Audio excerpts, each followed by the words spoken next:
Hello everyone, welcome to Nilanjana's exclusive English lessons. And yes, I'm here back with another episode of Julius Caesar. And those who have not watched the previous episodes, I'm sharing the link of the entire playlist in the description box. So you can consider watching the videos as per your requirement. And yes, those who have not subscribed to the channel, kindly consider subscribing so that I get motivated to make more such videos. And thank you so much for all the subscriptions, those who have already subscribed. Thank you so much. I'm truly blessed and grateful for the way you all are showing your support. And those who are interested for online classes, you can drop a mail in this ID. And in my online classes, of course, you get personalized attention. Plus, there are test series question answers, which are also shared over here. All right. So without wasting any time, let me dive in to the content.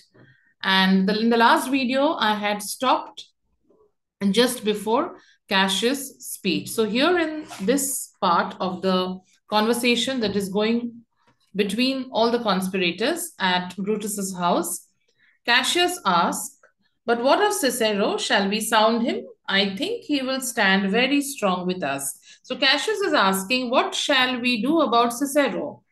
Should we consider that whether he is interested to join the conspiracy or not? So what of Cicero means what is the opinion about Cicero? Shall we sound him? Should we consider that what is his view?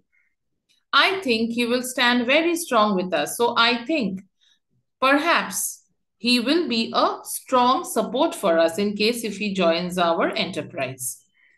Casca. Let us not leave him out. So obviously Casca supports Cassius and tells that yes, we shouldn't leave him out at any cost. We shouldn't omit him from this enterprise at any cost. Cinna. No, by no means. So immediately Cinna also supports this and he tells, no, he should not be left out. Metellus. Oh, let us have him, for his silver hairs will purchase us a good opinion and buy men's voices to commend our deeds. So Cicero, we know that he has years of experience. He's very experienced and he's an elderly person.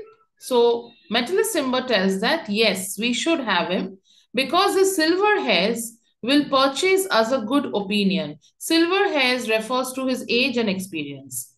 So if we can use his age and experience, then it will be beneficial for us. That means people will give a good opinion about our deed. That means somebody elderly, somebody whose experience has joined this enterprise. So of course it has to be meaningful.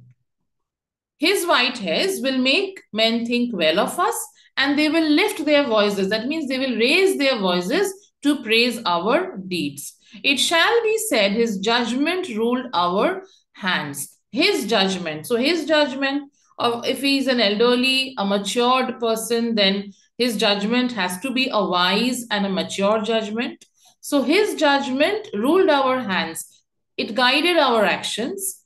Our youths in wildness shall no wit appear, but all we buried in his gravity. Our youths in wildness. Now, youth is considered to be associated with rash and impulsive actions.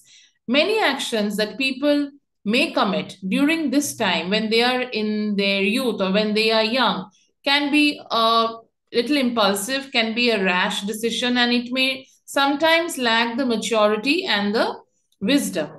So therefore, over here, he tells that when he joins our conspiracy, if that is Cicero, when he joins a conspiracy, then our rash action will appear to be mature and it will all be buried in his gravity. Gravity refers to his wisdom. So our youth and rash natures will be forgotten if he joins the conspiracy because he is known for his mature wisdom.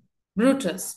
Oh, name him not, let us not break with him, for he will never follow anything that other men begin.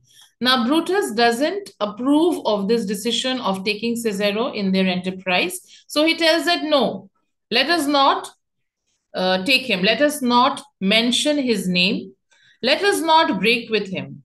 Let us not break with him. What does this mean? This means that let us not disclose our plans to him. Break our plans with him means we should not share our plans with him, for he will never follow anything that other men begin. Now, Brutus feels that he is never going to follow our plans because he is because he did not plan it, right? It is like, he's following our plan. And Cicero is never going to do that. Then leave him out. Indeed, he is not fit. So they also, disapprove. Decius. Shall no man else be touched but only Caesar? So Decius Brutus tells that now that we are planning to kill Caesar, is it that no one would be touched? Are we not going to kill anybody else apart from Caesar? Cassius. Decius well urged. So Cassius immediately is quite happy to discuss this issue, and he tells that it's a good point that you have taken up. I think it is not meet.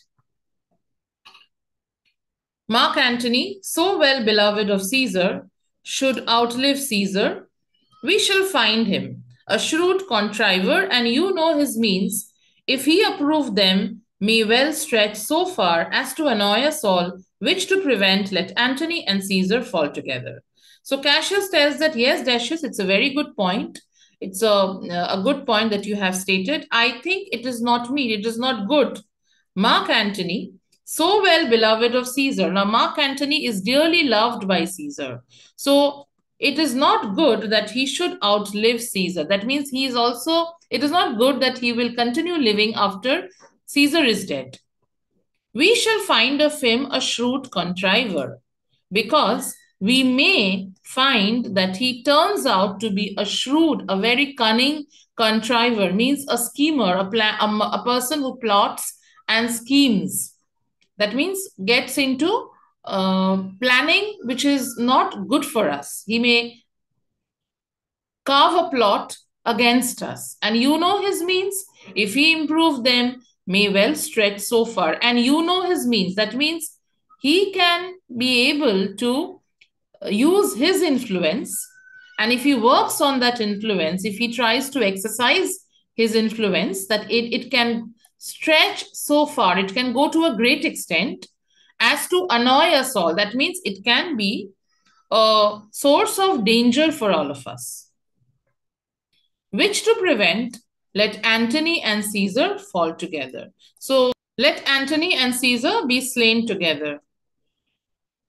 Brutus, our course will seem to bloody Caius Cassius to cut the head off and then hack the limbs.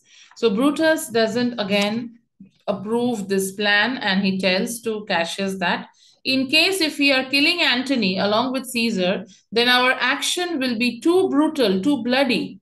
Killing two people at the same time, it's going to make this enterprise look too bloody and evil.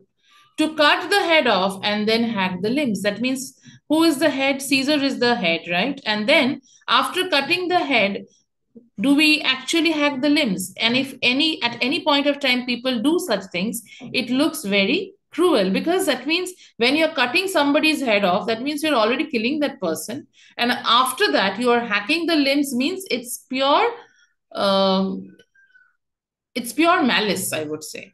Like wrath in death and envy afterwards. So that means when you kill somebody, you do it out of anger, but even after killing that person, somewhere you are not satisfied. And to vent out that jealousy, that envy, you start hacking the limbs. So in case if we are killing Antony, then this would be something similar to this. For Antony is but a limb of Caesar. So if Caesar is the body, then Antony is like a limb to that body. Limb means what? The arms and the legs. So if Caesar is considered to be the body, then Antony is just a limb. Let us be sacrificers, not butchers, Caius. So the action that we are all undertaking, that is a kind of a sacrifice that we are doing for the benefit of Rome. But if we are just hell-bent in killing, and we go on a killing spree, first Caesar and then Mark Antony, then we will appear as butchers. Who is a butcher? Butcher is a person who chops the meat. So we will look like that. Let's not be butchers but sacrificers. We all stand up against the spirit of Caesar. See, we have nothing against Caesar, but what we are opposing is the spirit of Caesar. The spirit of Caesar over here refers to the tyrannical spirit of Caesar, like he appears to be like a tyrant, a dictator, and may enslave us.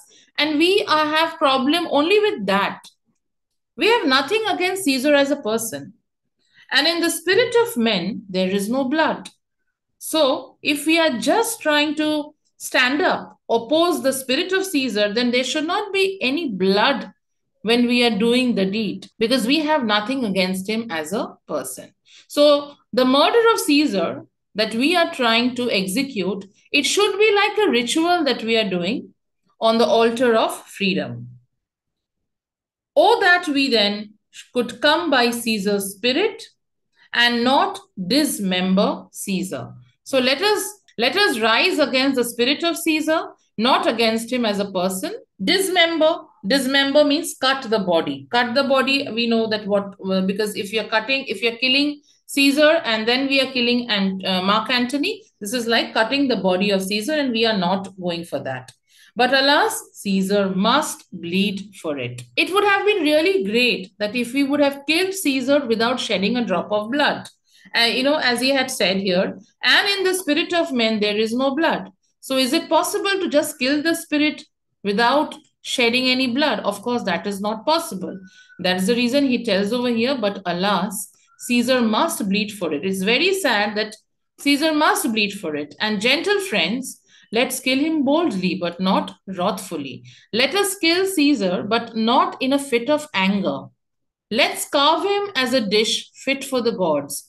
Carve him as a dish fit for the gods refers to the sacrifice, often in order to please the gods in the medieval period, in the olden days, things sometimes even animals would be offered as sacrifice. So he is hinting over here that let us present him as a sacrifice fit for the gods, not hew him as a carcass fit for hounds. Hounds refers to dogs. So let us kill him boldly without any hatred.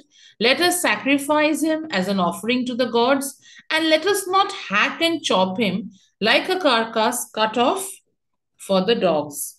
When you are offering a service to God, it has to be done in a holy manner, right? But when you are offering food to the dog, you can cut the meat in any way. So this is what he's trying to say, that if we are killing Caesar, let us do it in a honorable, patriotic manner so that it looks holy and like a patriotic necessity. And let our hearts, as subtle masters do, stir up their servants to an act of rage and after seem to chide them. I repeat that this speech of Brutus is again quite important. Please put a star against this speech in your textbook because Brutus shares a lot of insights about how he wishes to execute the murder. So, what does he say over here? Let our hearts as subtle masters do. Now, subtle masters refers to intelligent masters. So, sometimes intelligent masters, they trigger their servants to commit an angry act. Stir up their servants means trigger their servants to commit an angry act.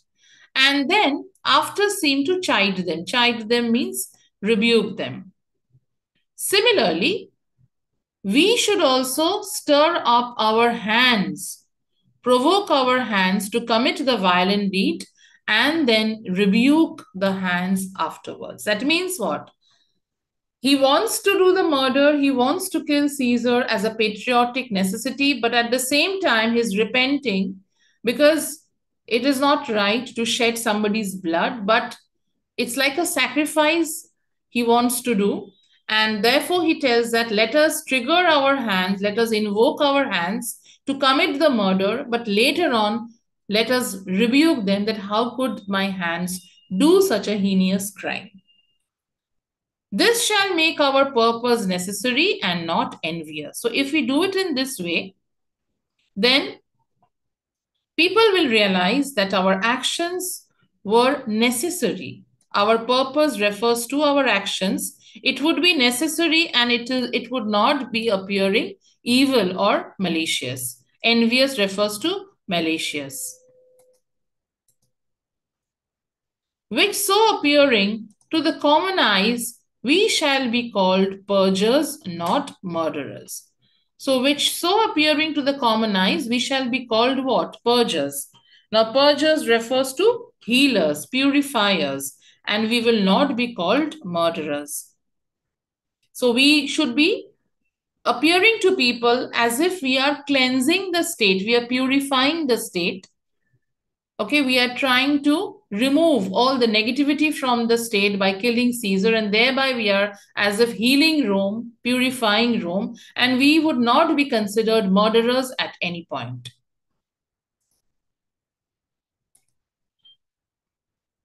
And for Mark Antony, think not of him, for he can do no more than Caesar's arm when Caesar's head is cut off.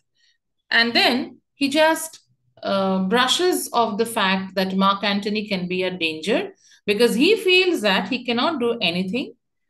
Because when the head of Caesar is chopped off, his arm can do nothing. So Mark Antony can be considered as Caesar's arm. So if you kill Caesar, obviously he will be left with nothing. So Mark Antony will be of no use if Caesar is killed. Now over here, I wanted to emphasize on the point that Brutus once again lacks far-sightedness. He cannot see the future. He's not practical because Mark Antony turns out to be a major source of danger for all these conspirators later on, which is a turning point of the play. And on the other hand, if you compare Cassius, he's quite practical and quite intelligent because he said that we need to be very careful of Mark Antony. He can turn out to be a shrewd contriver. Cassius, yet I fear him, for in the engrafted love he bears to Caesar. See, he once again reminds, yet I fear him. Yet I fear him means yes, but still I fear Mark Antony. Why? Because he has a lot of love for Caesar. Engrafted means deep rooted. His love for Caesar is very deep rooted. It's not easy to, shrug it off, just ignore it. That, that Caesar is killed, he cannot do anything because love can take you to any extent if you want to fulfill your actions. Brutus, alas, good Cassius, do not think of him. If he loves Caesar, all that he can do is to himself. Take thought and die for Caesar. And that were much he should, for he is given to sports, to wildness, and much company. So Brutus tells that, alas, good Cassius, don't think of him, do not think of him, because if he loves Caesar, then all he can do is take thought and die for him. Means he can only harm himself. He cannot do anything. And out of this sadness, he will die for Caesar. Take thought means out of this sadness that Caesar is no more, he will also die for Caesar. And it would be good thing for him to do that. And that were much he should. And it's actually a good thing to do that, though is too much to expect of him because he's too fond of sports.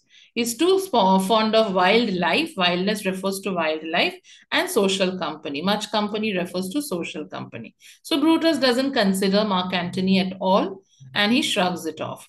Trebonius, there is no fear in him, let him not die, for he will live and laugh at this hereafter. So Trebonius also supports Brutus and tells that no, there is no need to fear him.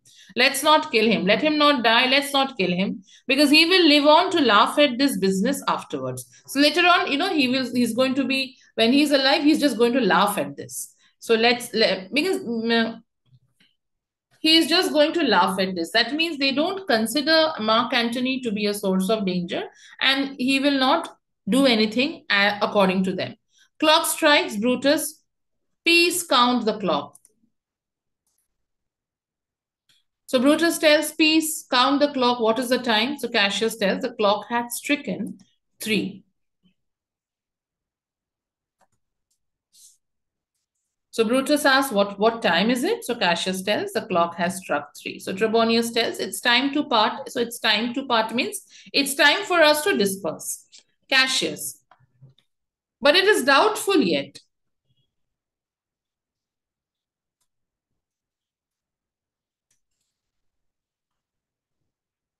whether Caesar will come forth today or no. So Cassius tells, but still it is doubtful whether Caesar will come today or not. Where? In the Capitol. Why?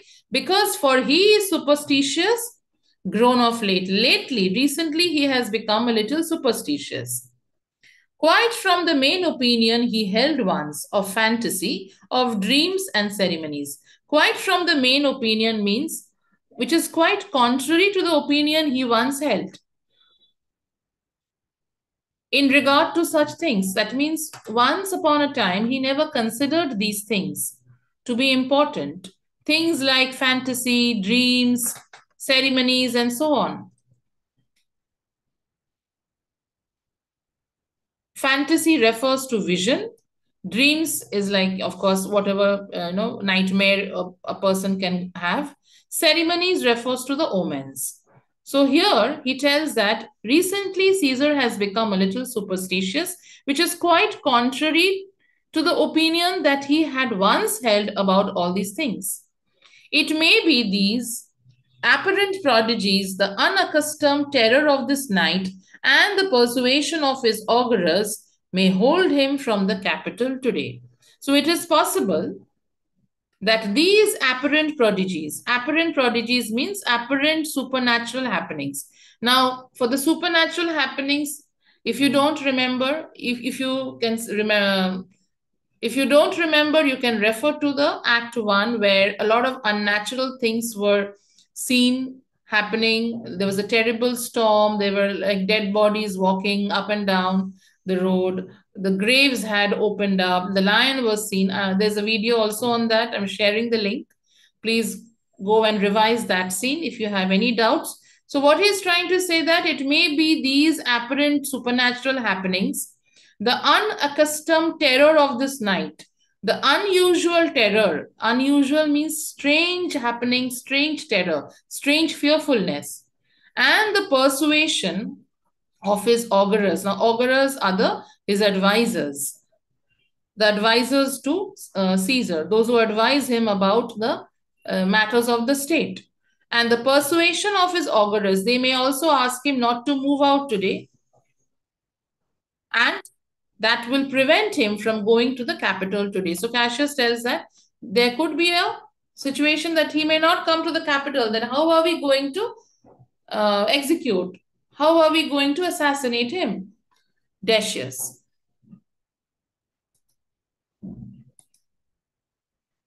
Never fear that. If he be so resolved, I can oversway him. For he loves to hear that unicorns may be betrayed with trees, and bears with glasses, elephants with holes, lions with toils, and men with flatterers. For what does Decius tell over here? Never fear that. So he takes a responsibility. So he tells that not to fear about this. If he be so resolved, if he has decided not to come, I can oversway him. I can oversway him means I can change his mind. For he loves to hear that unicorns may be betrayed with trees. Now, in the medieval, according to the medieval legends, hunters used to stand in front of a tree and then they used to jump to one side so that the charging unicorn would run its horn into the tree trunk and thus be caught. So this is one of the way to trap somebody, trap the unicorn.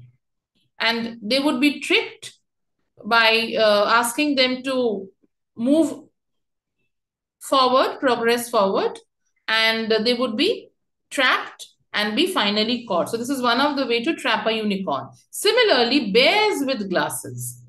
Glasses are also thrown before a bear. Seeing its reflection, it stops and it gives hunters enough time to strike it down. Same way, elephants with holes. Even elephants, how are they trapped? A pit is dug up. Hole refers to a pit. A pit is dug up and then it is covered with leaves and branches, and the elephant just falls into it. That means these are the ways, animals get trapped. And Caesar loves to hear about all these things. Even lions with toils. So lions also, they are trapped with nets.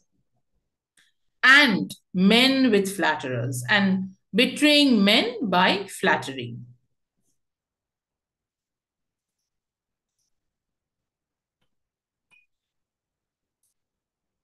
But when I tell him he hates flatterers, he says he does, being then most flattered.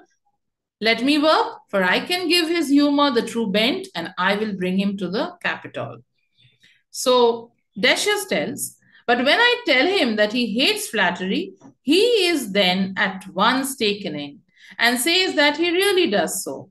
And that is the best way of flattering him more than all. So here he is just telling that even though he tells that, he hates flattery, but that is how you can flatter him.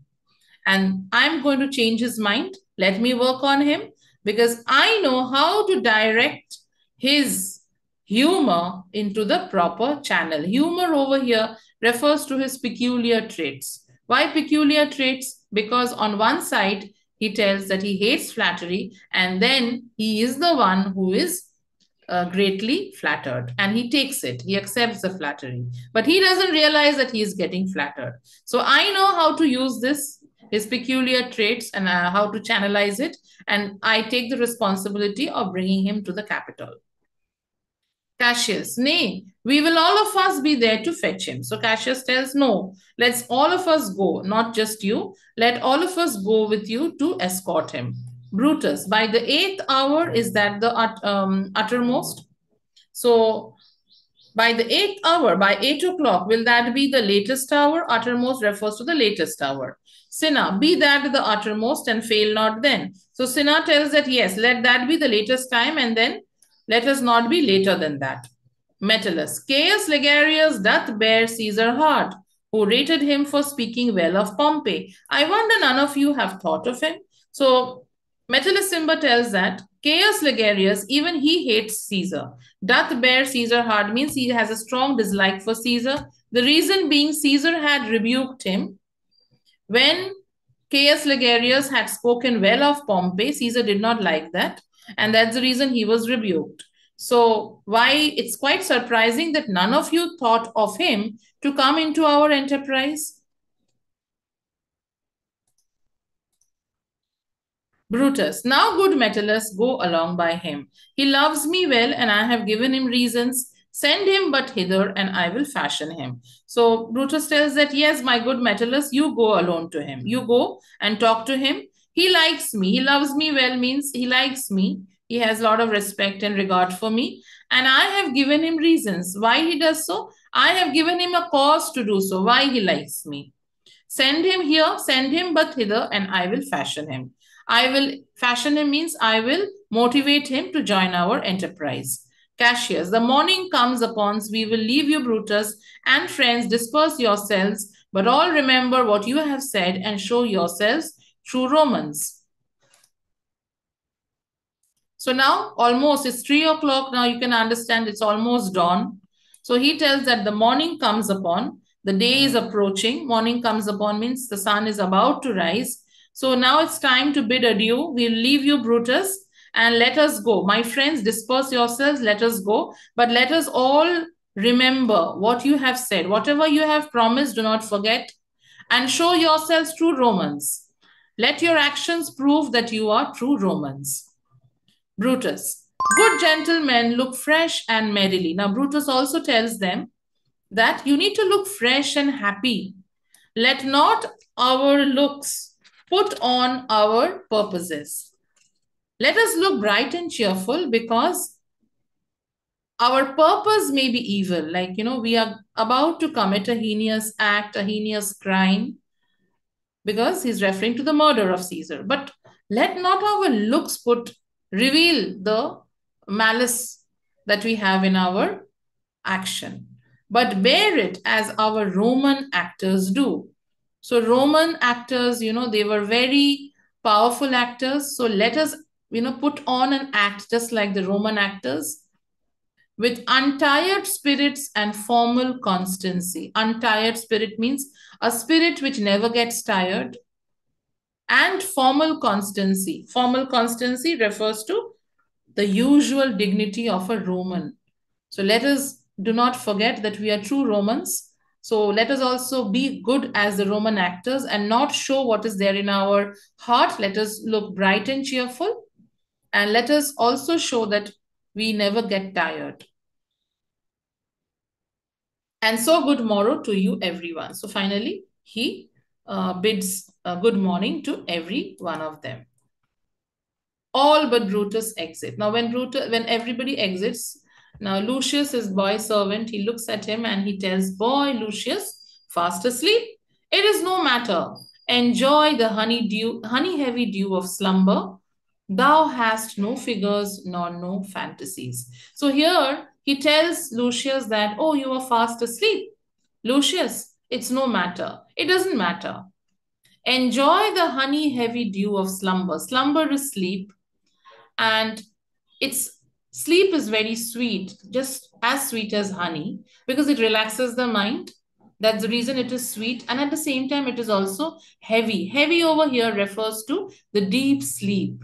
So enjoy the sweet rest of deep sleep, because you don't have any figures nor no fantasies that come in your sleep. So you are not getting disturbed by any apparition. Fantasy refers to over here apparition, illusions. So you are not getting such things in your sleep, right? So therefore enjoy this peaceful sleep that you are going through. Which busy care draws in the brains of men, therefore thou sleepest so sound. So men who are burdened with a lot of thoughts, so probably he is also suffering that, their mind is always burdened and their sleep is also not peaceful, because they get these nightmares, strange appearances that cloud their brain when they're asleep. Therefore the sleep turns out to be quite disturbing. See, sometimes we have a disturbing sleep, right? When we don't have a good sleep, the reason is we are stressed. So here he's also referring to the same thing, that these kind of apparitions, images, nightmares, they cause anxiety in the mind of men. But since you are having such a peaceful, nice sleep, please enjoy it. And he just lets Lucius sleep. So after this, Portia enters, his wife. So I'm not going to start this today, which will be continued in the next video. I hope you enjoyed. And if you have any doubts, put your questions in the comments. And yes, I'm getting a lot of questions, which is wonderful. That means you all are listening to the video, you all are doing your study. That's wonderful. And the exams are also almost there for most of the schools. And those who are having doubts, let me know how can I help you further. And thank you for subscribing. And those who haven't subscribed, please consider subscribing. It really helps. With this, let me bid adieu and have a beautiful day ahead.